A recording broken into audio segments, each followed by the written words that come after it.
사람이 살면서 무언가를 경험한다는 것, 체험한다는 것은 참 중요한 것 같습니다. 어떤 회사에서 구인 광고를 낼 때에도 그 구인 광고의 문구를 보면은 이런 문구가 들어있는 것을 자주 보게 되지요. 유경험자 우대라는 그 문구가 있습니다. 우리 흔히 보고 있는 라디오 코리아라든지 이런 구인 구직 광고를 이렇게 보면은 유경험자 우대 이런 단어들 참 많이 발견하게 되는데 왜 그럴까요? 경험자일수록 그 일에 대한 능률이 높고 또 빨리 일에 대한 적응력이 생기기 때문에 경험자, 유경험자를 더 우대하겠다 이런 의미겠죠. 또한 개인의 삶의 성장 과정이나 사람의 인생 여정 속에서도 경험한 일과 경험하지 않은 일의 결과는 큰 차이가 있는 것 같습니다. 여러분, 그런데 이 세상에서의 경험, 이 체험이라는 부분에 있어서는 사실 모든 부분을 경험할 필요는 없는 것 같습니다. 선하고 좋고 바른 것에 대해서는 경험해보고 체험해보고 그래서 그 경험으로 실수를 줄이고 능률을 더 높이는 일은 참 중요한 일이라고 생각이 되지만 근데 반대로 죄를 짓는 일, 범죄하는 일, 악을 행하는 일에 대해서는 굳이 일부러 경험할 필요가 없지요.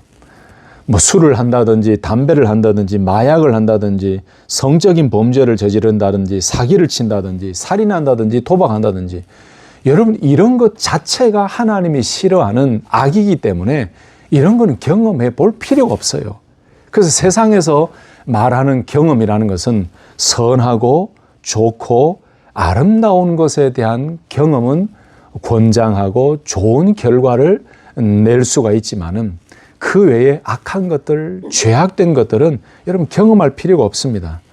여러분, 내가 사람들 마약 좋다는데 마약 한번 해봐야 되지. 마약은 한번 하면 다 확 넘어가요. 저는 안 해봤지만 알아요. 예.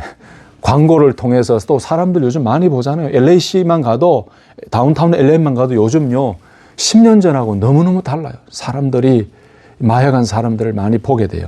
그래서 세상에서의 경험은 다 할 필요가 없어요. 선한 것 또는 거룩한 것, 좋은 것은 경험하면 좋지요. 여러분, 그래서 제가 말씀드리는 우리가 살면서 경험한다, 체험한다라는 이 의미를 잘 이해하셨으면 좋겠어요. 그런데 여러분, 우리 그리스도인들에게 있어서도 경험한다, 체험한다라는 말은 정말 중요한 의미가 있습니다. 이 말이 무슨 뜻일까요? 우리 성도들에게 있어서, 우리 그리스도인들에게 있어서 경험한다, 체험한다라는 이 말의 의미는 하나님을 경험하는 삶이다라는 의미지요. 예수님을, 주님을 날마다 만나고 경험하는 삶이다라는 의미지요. 날마다 성령님을 경험하고 성령님과 동행한다라는 그 의미가 우리 그리스도인들에게 필요한 경험한다, 체험한다라는 말이고 삶입니다. 질문 하나를 드리고 싶은데 우리 성도님들은, 여러분들은 어떻게 하나님을 경험하며 하나님을 만나는 삶을 살고 계십니까? 지난 한 주간 살아오시면서 여러분들은 어떻게 하나님을 경험하고 하나님을 만나는 삶을 사셨습니까? 우리 그리스도인들에게 있어서 하나님을 만나고 하나님을 경험한다, 주님을 만나고 주님을 경험한다, 성령님을 만나고 성령님을 경험하고 성령님과 동행한다라는 이 사실은 정말 중요한 사실이에요. 안타깝게도 교회를 다니고 신앙생활을 하면서도 하나님을 경험하지 못하는 사람들이 생각 외로 많습니다. 우리 그리스도인들에게 있어서 하나님을 경험하는 삶, 주님을 경험하는 삶, 하나님과 날마다 동행하는 삶, 성령님을 날마다 경험하며 성령님과 동행하는 삶이라는 것은 아까 말씀드렸던 세상에서 말하는 경험, 체험과는 다른 의미가 있습니다. 이게 또 무슨 의미일까요? 아까 말씀드렸죠. 세상에서 말하는 경험한다라는 그 의미, 체험한다라는 의미는 다 경험할 필요가 없다 그랬어요. 선하고 좋은 것은 경험해도 좋지만 악하고 범죄, 하나님이 싫어하시는 그 악하고 죄악된 것들은 일부러 경험할 필요가 없어요. 그런데 여러분, 반대로 우리 성경이 말씀하고 있고 또 우리 그리스도인들 성도들에게 필요한 하나님을 경험하는 삶, 주님을 경험하는 삶은 모든 그리스도인들이 모두 다 매일매일 해야만 되는 것입니다. 이게 세상이 말하는 경험과 우리 성경이 말씀하고 있고 우리 그리스도인들이 말하는 경험과 체험의 차이입니다. 여러분 이해되셨습니까? 세상은 다 경험할 필요가 없어요. 그러나 우리 그리스도인들은 하나님을 경험하고 예수님을 만나고 예수님을 경험하고 성령님을 경험하고 성령님을 체험하는 삶은 한 사람도 빠지지 아니하고 모두 다가 해야 되는, 어떻게 보면 의무라고 해도 될 정도로 우리는 그런 삶을 살아야 됩니다. 왜 그렇습니까? 하나님을 경험하고 하나님을 만나고 예수님을 경험하는 삶을 살 때 우리 그리스도인들의 영혼이 건강해지고 믿음이 깊어지고 하나님과 동행하며 기쁜 신앙생활을 할 수 있기 때문에 우리는 늘 하나님과 주님과 성령님과 동행하는 삶, 그 삼위일체 하나님을 경험하는 삶을 살아야 됩니다. 아멘이십니까? 이것이 바로 우리가 해야 되는 아주 중요한 삶의 모습입니다. 여러분, 하나님을 경험하는 자, 예수님을 경험하는 자, 주님을 만나며 성령님을 경험하며 성령님과 동행하는 자는 날마다 영적 강자로 기쁜 삶을 살 수 있어요. 성령 충만한 삶을 살 수 있어요. 여러분, 그래서 하나님을 만나면 만날수록 우리의 신앙은 견고해지고요.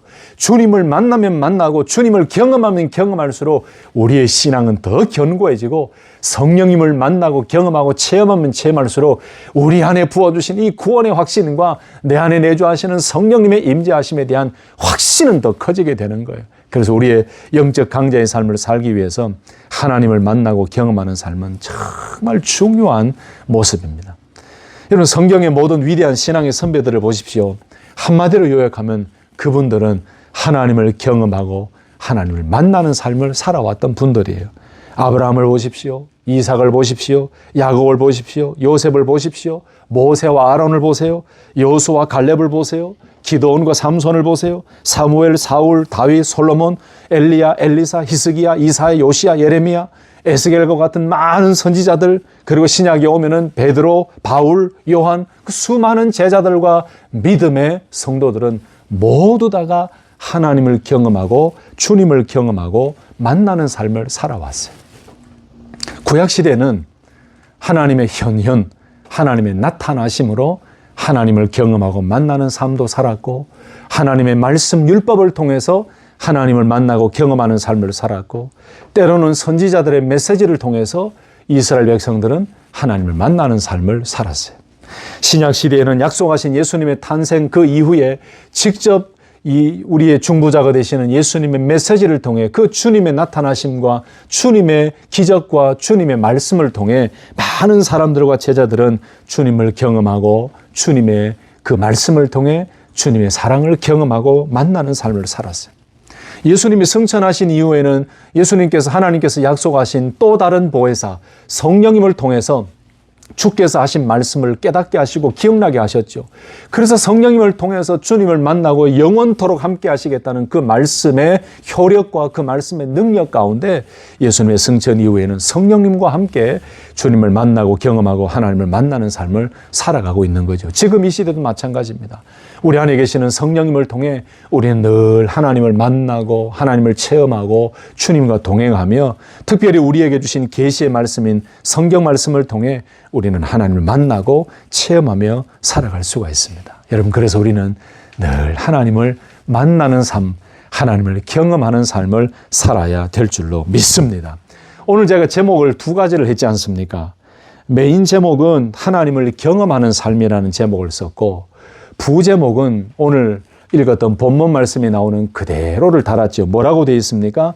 들은 바요, 본 바요, 만진 바라 그랬어요. 한번 따라서 하십시다. 들은 바요, 본 바요, 만진 바라. 야, 저는 개인적으로 이 본문 말씀을 너무 좋아하는데, 정말 좋아하는 말씀인데요. 이 세 가지 언어, 이 세 가지 표현만 우리 마음속에 둔다고 해도 오늘 말씀이 계속 잘 기억이 날 거예요. 들은 바요, 본 바요, 만진 바라. 오늘 사도 요한의 고백인데, 결국 오늘 이 말씀을 마칠 때는 우리 모두의 마음속에 이 고백이 흘러넘쳤으면 좋겠어요. 들은 바요, 본 바요, 내가 손으로 만진 바라라는 이 고백이 우리 성도님들 그 마음과 입술 속에서 흘러넘쳤으면 좋겠습니다. 여러분, 하나님을 경험하는 것은 하나님의 임재를 경험한다는 것과 마찬가지죠. 여러분, 이것은 하나님을 만난 사람들이라고 해도 맞는 말이지요. 여러분, 하나님을 경험하는 삶은 하나님께서 주시는 변화를 경험하는 삶이다라고 해도 될 것입니다. 여러분, 하나님의 임재, 하나님을 만나는 삶, 이것은요, 그 하나님을 만나는 사람에게는 하나님의 놀라운 기쁨과 평안이 주어지게 됩니다. 아멘이십니까? 그래서 하나님을 경험하고 하나님을 만나는 사람에게는 그 영혼이 만족을 얻어요. 주님을 만나고 주님과 동행하고 주의 임재하심을 늘 체험하는 사람은 그 마음속에 주님의 평안으로 채워주십니다. 근데 반대로 하나님을 경험하는 삶이 아니고 주님을 경험하는 삶이 아니고 하나님 없는 삶, 주님이 없는 하나님의 부재의 삶을 사는 사람은 마음속에 고통과 불안이 커져요. 그래서 하나님이 없는 삶을 살게 되면 영혼이 답답해지고 불안해지고 괴로워집니다. 반대로 하나님을 만나는 삶, 주님을 만나는 사람, 그리고 성령님을 날마다 경험하는 삶은 늘 마음속에 기쁨과 만족을 주시고 우리 영혼을 새롭게 소성시키시는 하나님의 은혜를 경험하게 돼요. 여러분, 이런 거 경험해 보셨죠? 내가 신앙생활을 오래 했지만 어느 순간에 세상의 염려와 여러 가지 근심과 걱정과 여러 가지 고난의 환경 때문에 하나님을 만나고 주님을 경험하는 삶이 점점 줄어들어요. 내 마음에 성령으로 가득 찬 삶이 줄어들 때가 여러분 가끔 있죠. 그때는 우리 스스로 우리 자신의 마음이 어떻던가요? 막 사막과 같아지죠. 내 마음에 답답하고 컬컬하고 내 마음에 너무너무 괴로움이 있어요. 내 영혼이 너무나 답답해지고 내 마음이 정말로 바싹바싹 메말라가는 그런 것을 경험하게 돼요. 그런데 어느 순간 다시 힘을 내고 하나님의 말씀에 순종하여 말씀으로 은혜를 받고 주님과 동행하는 삶을 회복할 때에 우리 마음에 어떤 은혜를 주십니까? 다시 괴로움과 염려에서 평안과 기쁨으로 다시 환경을 바라보는 것이 아닌 그 주님과 동행하는 삶, 말씀과 하나님과 동행하는 삶, 경험하는 삶을 통해 내 영혼에 막 샘솟듯이 흘러넘치는 기쁨과 평안을 경험하게 하실 때가 있지요. 할렐루야. 여러분, 성경의 시편 말씀에 시편 42편 말씀에 얼마나 하나님을 경험하는 것을 원했으면 이 시편 기자가 이렇게 고백했겠습니까? 사슴이 시냇물을 찾기에 갈급함같이 내 영혼이 주를 찾기에 갈급하나이다 라고 그렇게 고백했겠습니까?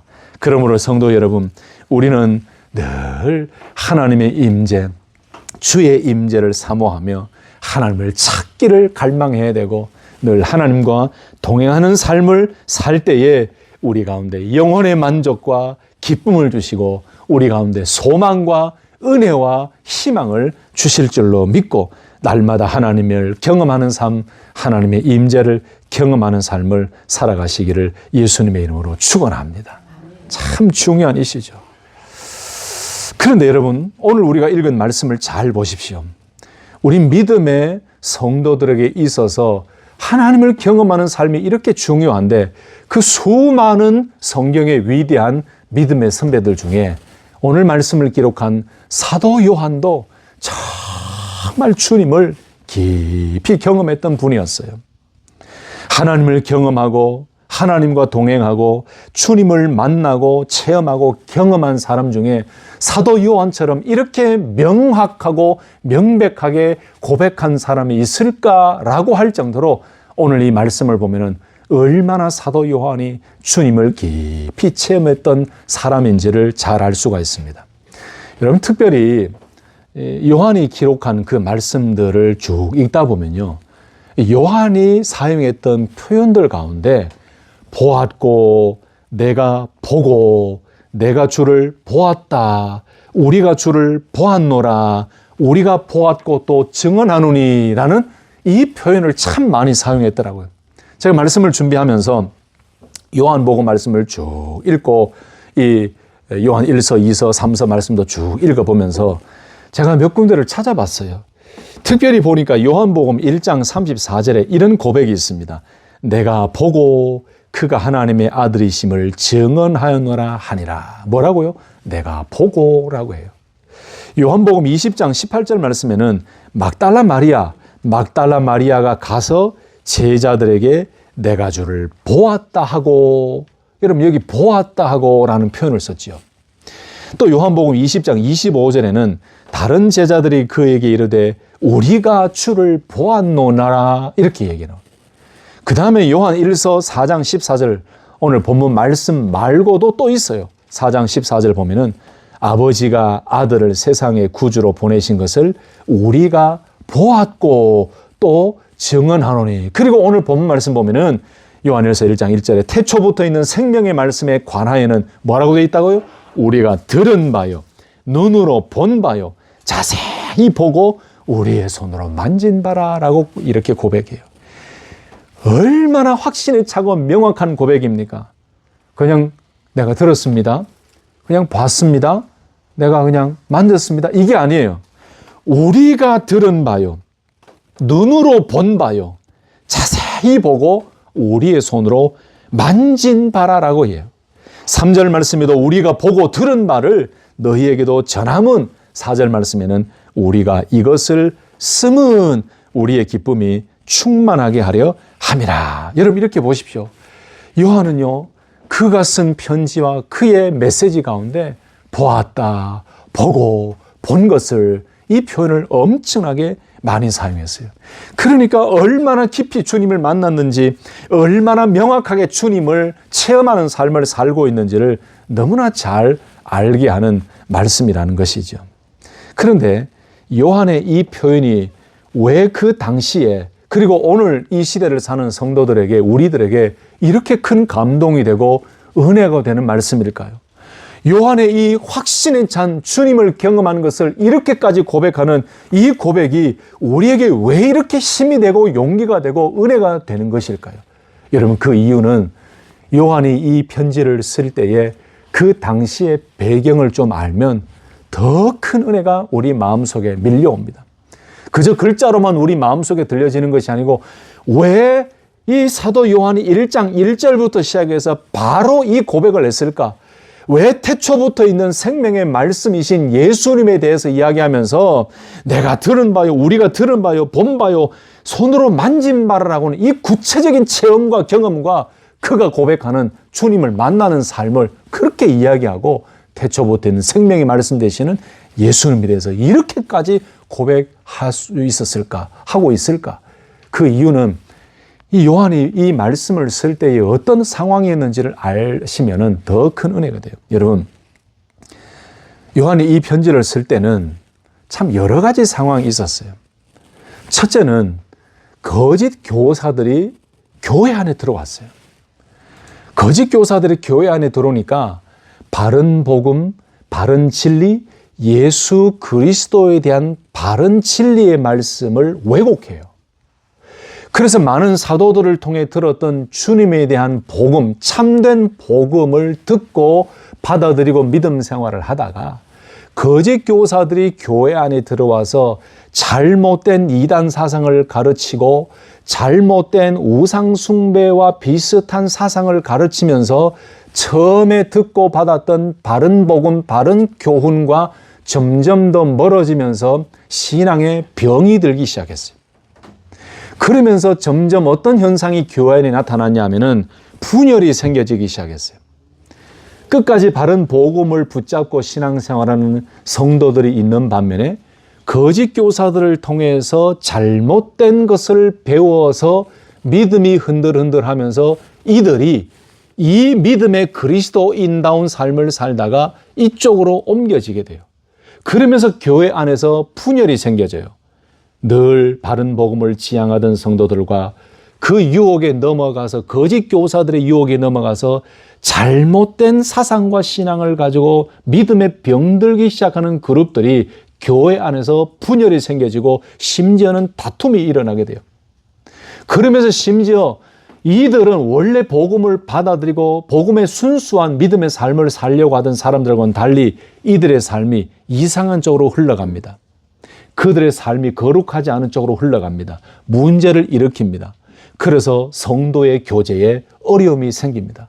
이런 여러 가지 교회의 분위기, 성도들의 분위기를 알고 요한이 이 편지를 사랑하는 형제들에게라고 하면서 교회들에게 보내면서 이 편지를 서로 돌아보면서 다시 한번 여러분들이, 떠나간 여러분들이 다시 진리의 복음으로 들어오게, 그리고 여러분들, 남아있는 여러분들은 내가 보고 듣고 만진 이 예수님이 참된 주님이라는 것을 다시 한번 깨닫고 이들에게 이 복음을 다시 이야기해서 그들도 다시 우리의 기쁨을 동일하게 누리며 회복할 수 있도록 여러분들 그렇게 해야 됩니다 라고 권면하고 가르치기 위해서 이 편지를 썼던 것입니다. 여러분 좀 이해가 되시죠?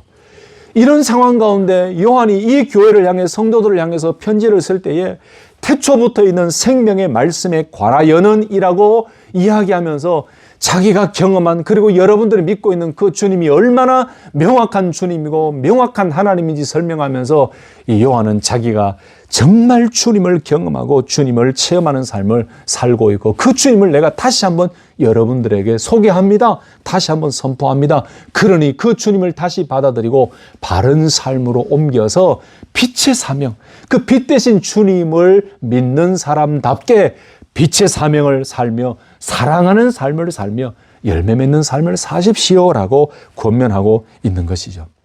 제가 좀 길게 설명을 드렸지만 이 요한 1서 말씀을 보면은 그 구절구절에 이 편지를 쓴 분명한 목적을 잘 설명하고 있어요. 한번 보실까요? 요한 1서 1장 4절, 우리 본문 속에 들어갑니다만 한번 보세요. 우리가 이것을 쓰면 뭐라고 되어 있습니까? 우리의 기쁨이 충만케 하려 함이로다. 아까 말씀드렸던 거짓 교사들의 유혹에 넘어가서 그 주님으로 인한 기쁨이 사라지고 잘못된 삶으로 빠져들어간 그 사람들에게 이 메시지를 써서 다시 그리스도께로 돌아오고 바른 복음으로 돌아와서 주님과의 연합을 통해서 주님이 주시는 그 기쁨을 다시 회복하기 위해서 이 편지를 씁니다. 이 의미죠. 또 요한일서 2장 12절 말씀 보세요. 요한일서 2장 12절에서 14절 말씀 보면 자녀들아 내가 너희에게 쓰는 것은 너희 죄가 그의 이름으로 말미암아 사함을 얻음이요 아비들아 내가 너희에게 쓰는 것은 너희가 태초부터 계신 이를 알미요 청년들아 내가 너희에게 쓰는 것은 너희가 악한 자를 이기었음이니라 아이들아 내가 너희에게 쓴 것은 너희가 아버지를 알았음이요 아비들아 내가 너희에게 쓴 것은 너희가 태초부터 계신 이를 알았으며 청년들아 내가 너희에게 쓴 것은 너희가 강하고 하나님의 말씀이 너희 속에 거하시고 너희가 흉악한 자를 이겼습니다.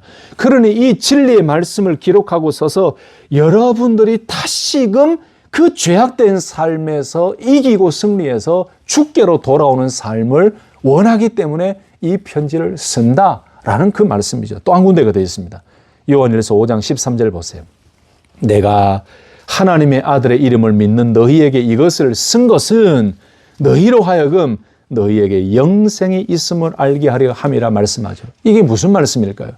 그렇게 진리의 복음 속에 살다가 거짓 교사들의 잘못된 그 이야기를 듣고 넘어가 버리고 이 복음과 믿음과 영생에 대한 잘못된 지식을 가지고 있던 그들에게 정말로 이 예수 그리스도를 믿는 그들에게는 영생이 있다는 사실을 다시 한 번 더 이야기하면서 다시 바른 복음으로 돌아오기를 원하는 그 목적으로 이 메시지를 쓴다. 그런 의미가 있죠.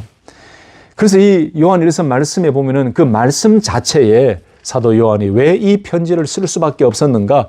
이 편지를 성도들에게 보내고 교회들에 보내서 이 메시지를 듣게 하는가? 그 목적을 알 수 있게 되죠. 그런데 여러분, 이 요한 1서 말씀 말고 요한 계시록의 말씀을 보면 왜 또 이 편지를 쓰게 됐는가라는 것을 알게 돼요.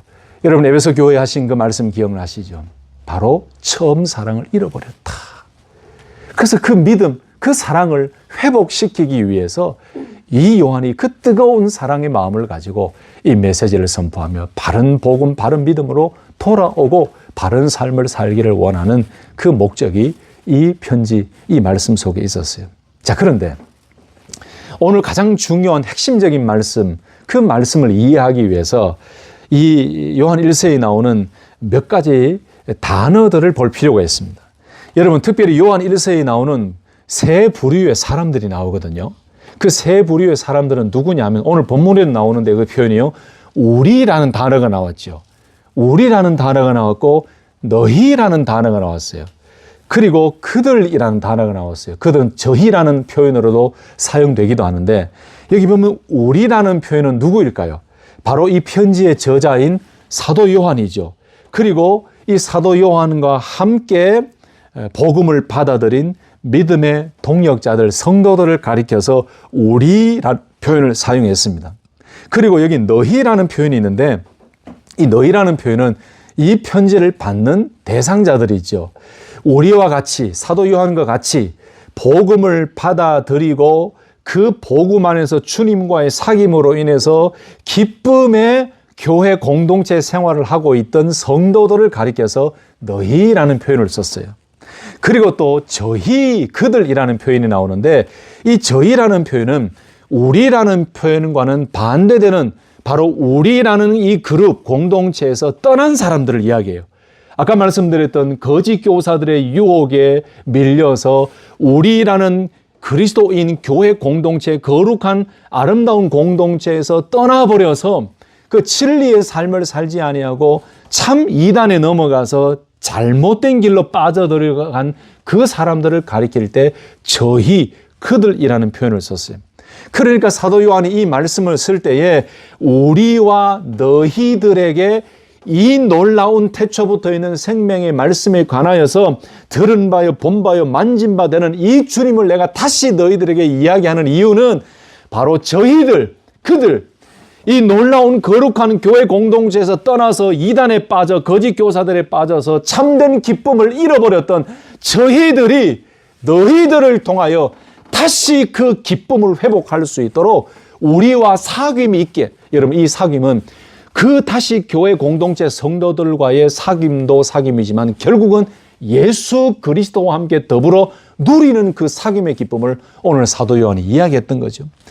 이런 놀라운 목적을 가지고 사도 요한은 그 주님을 1장 1절부터 이야기하면서 우리가 들은 바요, 눈으로 본 바요, 우리 손으로 만진 바라라고 이야기하면서 요한은 하나님을 경험한 삶, 그리고 그 성도들에게도 주님을 경험한 삶, 그리고 그 경험한 주님이 지금도 우리 가운데 계시고 그 주님을 붙들고 살아가는 승리의 삶으로 다시 회복되어져야 된다라는 것을 강조하면서 이렇게 힘주어서 이 메시지를 전하고 있는 것입니다. 할렐루야. 저는 1절만 봐도 우리 마음속에 막 기쁨이 넘친다고 생각돼요. 다시 한번 보세요. 태초부터 있는 생명의 말씀에 관하여는 우리가 들은 바요, 눈으로 본 바요, 자세히 보고 우리의 손으로 만진 바라 그랬어요. 여러분 여기에 우리가 들은 바요라고 했지요. 본 바요라고 그랬지요. 자세히 봤다 그랬지요. 우리 손으로 만졌다 그랬지요. 여러분 이 표현은 다 1인칭입니다. 바로 자기가 직접 듣고 보고 자세히 보고 손으로 만졌다 이런 표현이에요. 이 단어 하나하나를 설명드리지 않아도 여러분 이 표현이 얼마나 주님과 깊은 교제와 직접 주님을 보고 배우고 주님의 놀라운 말씀 속에서 주님을 경험하며 살아가는 삶인지를 제대로 깨달을 수가 있겠죠.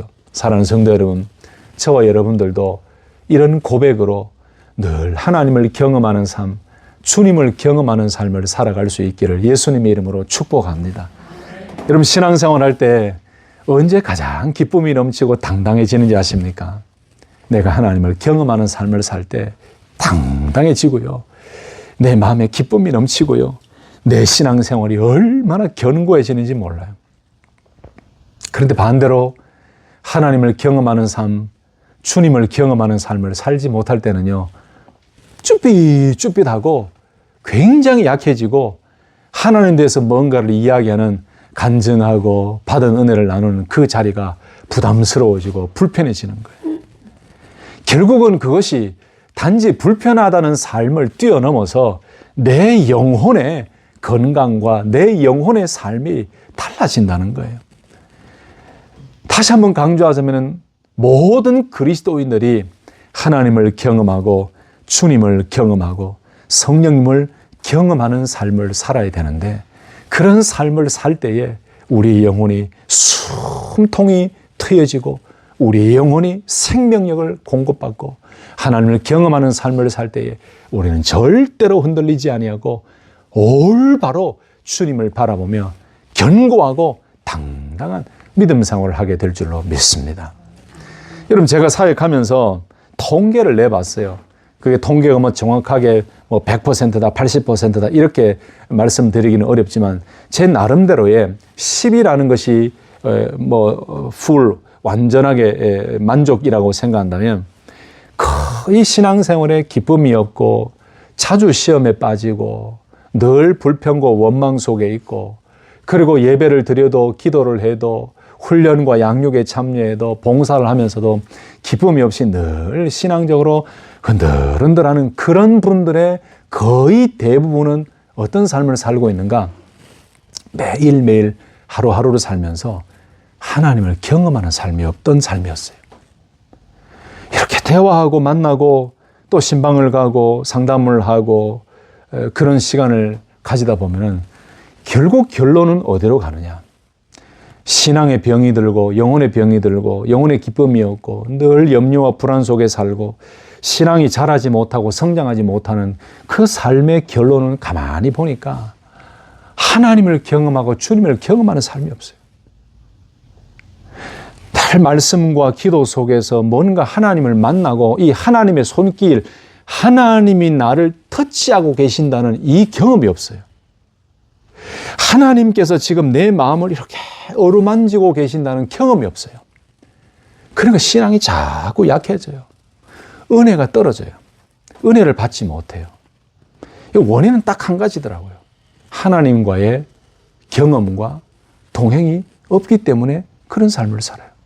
아까 서두에도 말씀드렸지만 하나님을 경험한다는 것은 하나님의 임재를 경험하는 것인데, 그 하나님의 임재를 경험하면은 내 영혼에 하나님께서 생명력을 불어넣고 숨통이 트이게 만들고 내 영혼에 기쁨을 주시고 내 영혼에 평안을 주신다고 말씀드렸죠.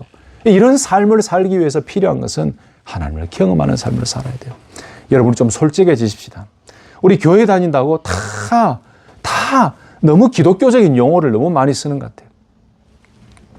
목회자들과 교육자들도 그런 것 같아요. 그런 저 자신의 모습을 보면 정말로 깜짝깜짝 놀랍니다.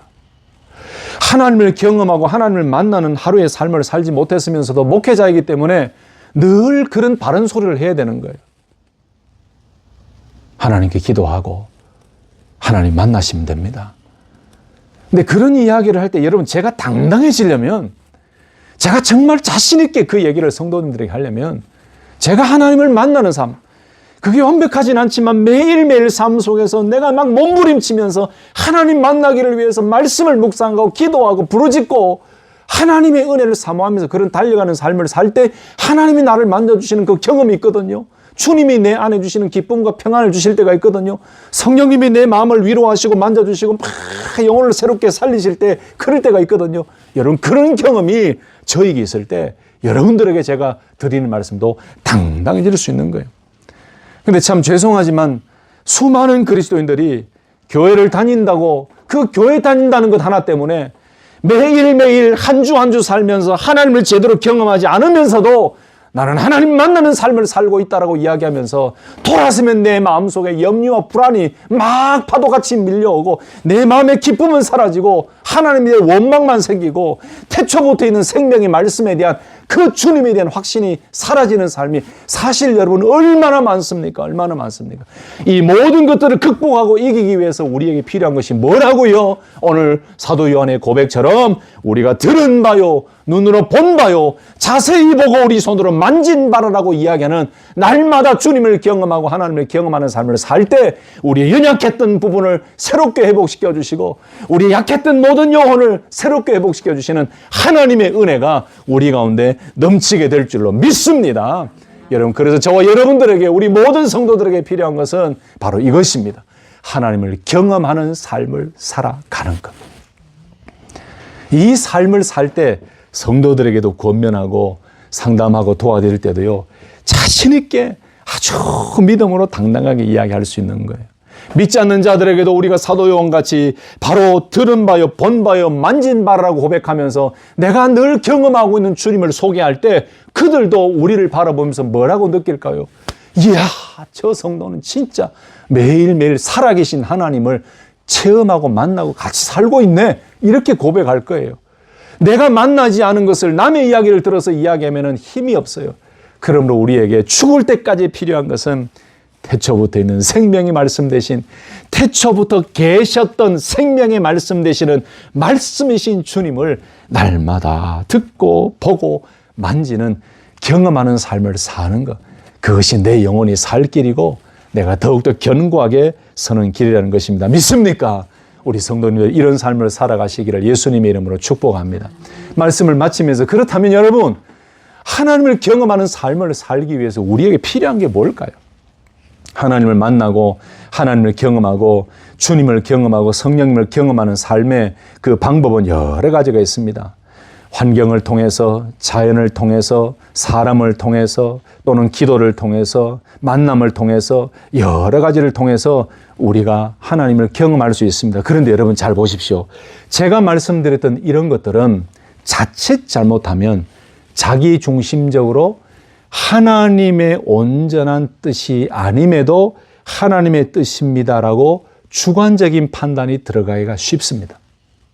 환경 하나만 바라보면 그 환경이 나에게 긍정적으로 다가올 때는 하나님의 은혜다, 하나님의 뜻이다라고 이야기하는데, 환경이 어려워지면 이건 하나님의 뜻이 아니야라고 이야기해요.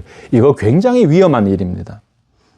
사람을 통해서 우리가 하나님의 음성을 듣기도 합니다. 그런데 여러분 굉장히 조심하셔야 됩니다. 그것이 나의 주관적인 감정으로 해석이 될 수가 있어요. 때로는 생각을 통해서도 우리는 하나님을 경험하는 삶을 살 수 있습니다. 왜요?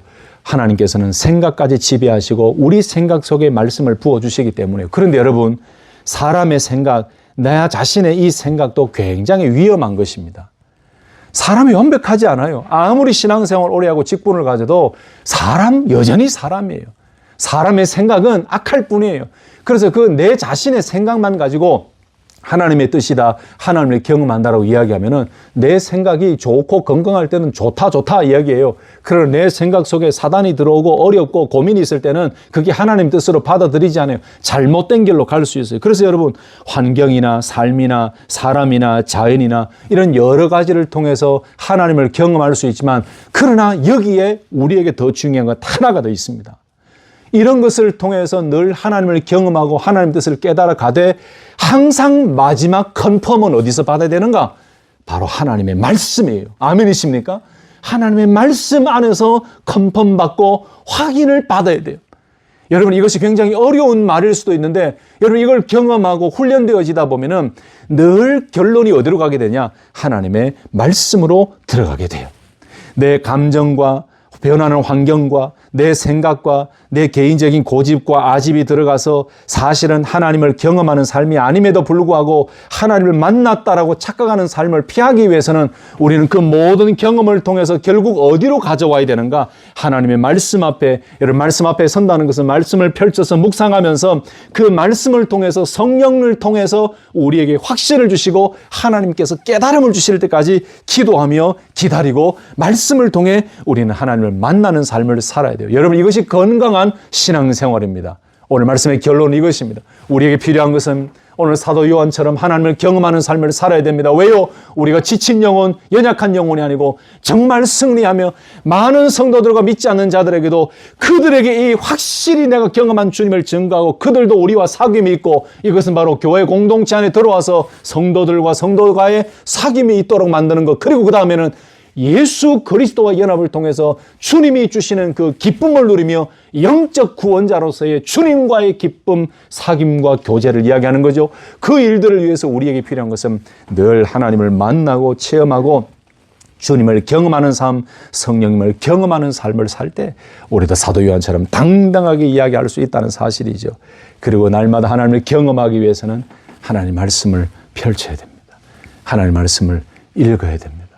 여러분, 제가 자주 늘 하나님의 말씀 기도라는 표현을 쓰니까 여러분들이 좀 고리타분하다라고 받아들일 수도 있지만, 저는 죽을 때까지 이걸 이야기할 거예요.